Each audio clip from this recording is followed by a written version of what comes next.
warahmatullahi wabarakatuh. Perkenalkan, nama saya Nadira Zafira dengan NIM 14131010 123. Nah, pada hari ini saya bertugas sebagai operator dan ini pasien saya. Ibu siapa namanya? Aiza. Umur ibu berapa? 22 tahun. Apakah ibu bersedia untuk dilakukan pemeriksaan fasial trauma? Baiklah, untuk pemeriksaan pertama adalah pemeriksaan inspeksi. Nah, pada inspeksi ini kita melihat apakah wajah pasien ini mengalami asimetris atau tidak. Seperti yang kita lihat bahwa wajah si pasien ini simetris.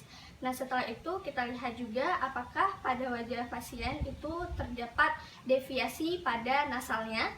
Dan kita lihat bahwa pada wajah pasien itu tidak adanya deviasi.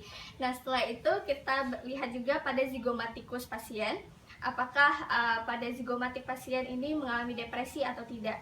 Dan seperti yang dilihat juga pada wajah pasien tidak mengalami depresi. Kita melihat tanda-tanda trauma pada pasien. Nah, di sini untuk melihat tanda-tanda trauma pada pasien, pada wajah pasien ini tidak adanya perdarahan, battle sign, raccoon eyes, dan juga jejak. Selanjutnya kita melakukan palpasi pada os frontal pasien. Nah, di sini untuk melakukan palpasi ini kita letakkan jari di bagian orbital superior.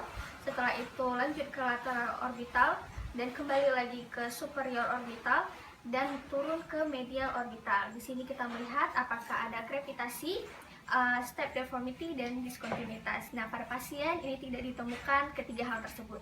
Selanjutnya kita melakukan palpasi pada os orbital pasien. Nah, di sini untuk dipalpasi itu ada pada letakkan jari pada superior orbital pasien, lalu menyusuri ke lateral orbital pasien, selanjutnya ke inferior orbital pasien, dan naik ke atas ke medial orbital pasien. Di sini dilakukan pemeriksaan untuk melihat apakah adanya krepitasi, step deformity, dan diskontinuitas. Nah, pada wajah pasien ini setelah dilakukan pemeriksaan tidak terdapat ketiga hal tersebut. Selanjutnya kita lakukan pemeriksaan juga pada os zigomatik. Nah, pada os zigomatik ini kita palpasi pada zigomat frontal osis, itu pada daerah lateral di sini. Lalu kita lakukan pemeriksaan juga pada arcus zigomatik.